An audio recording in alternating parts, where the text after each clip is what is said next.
Good day everyone, I'm the Vera Robert JR from VSIT 40 and I'm here to guide you on how to create Windows Server in VMware. Ang una po natin gagawin is mag-download po tayo ng ISO. Search po natin yung Windows Server 2016. And pindutin po natin yung unang link. And kung gusto niyo to, yung version na to, continue na po yung download the ISO. Pero kung mas gusto niyo pong mamili ka ng version, meron po pong version na 2022, 2019, at 2012 R2. So, sa case natin, ito na po yung i-download natin.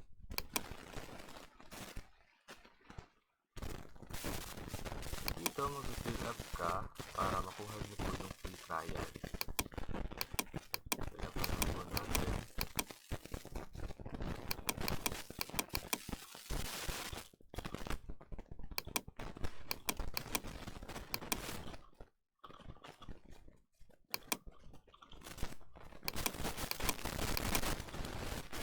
After nyo pong ma-fill up lahat po ng required skills, click nyo po yung download now. Nandito po, mamimili po kayo kung anong language po. Meron pong English, Chinese, French, German, Italian, Japanese, Russian, and Spanish. And ang pipiliin po natin is yung English. And hindi ko na po ito pipindutin dahil nakapag-download na po ako.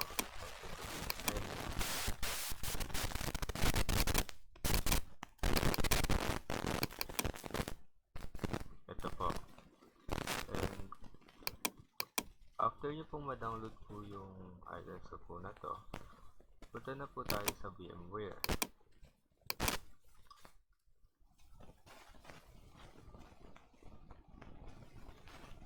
And mag-create po tayo ng new virtual machine. And pipiliin ko po yung typical. And ito din po, I'm install the operating system later. And yung operating system Microsoft Windows, yung version po niya na 2016 katulad po din sa ISO po na dinownload po natin. And palitan ko lang po ng linya sa Windows Server. And yung location po niya, may ginawa po ako.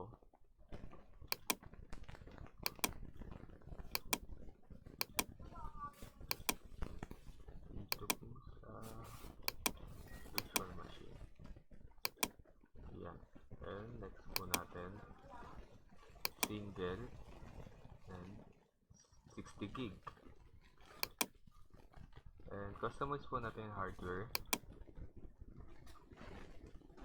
Gawin po natin tong 80 para mag-build po yung process po niya.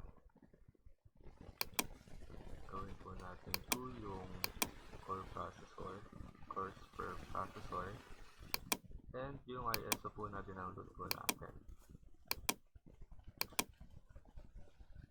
And then po, close na po yun. And finish po.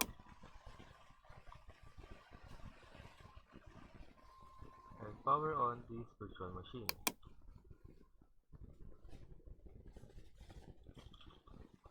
Press any key.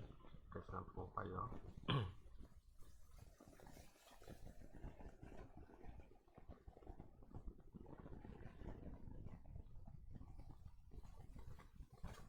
Dito, mamimili po kayo kung anong language po. Ito, stay lang po natin na din yan. Next. And install now.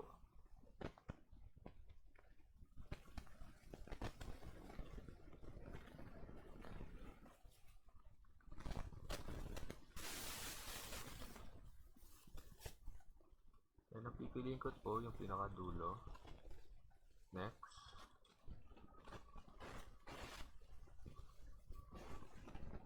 And after natin mabasa yan, accept the license terms. Next. And piliin po natin yung custom. And mag-view po tayo and apply. And okay lang po. Ang piliin po natin may pinakamadaming space or gig. Next. And ito po, hintayin lang po natin siya na mag-install.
devices already.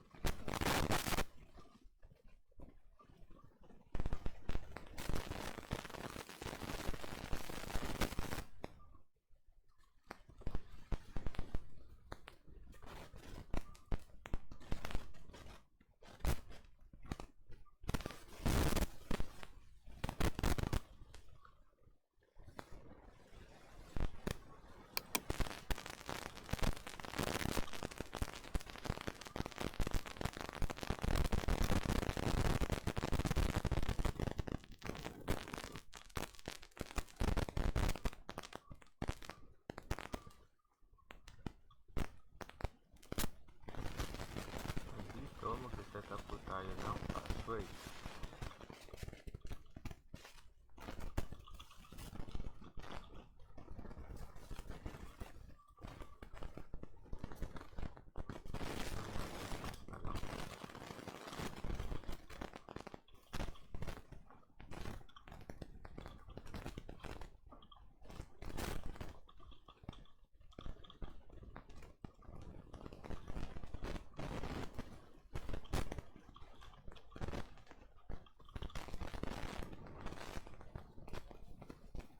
After nyo ma-set up yung password, finish lang po.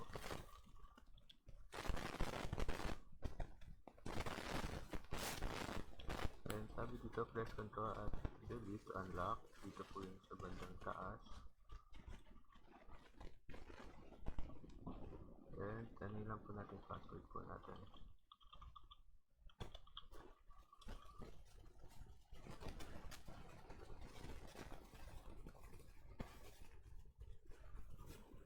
Ayun lang po para po sa pag-set up po ng Windows server.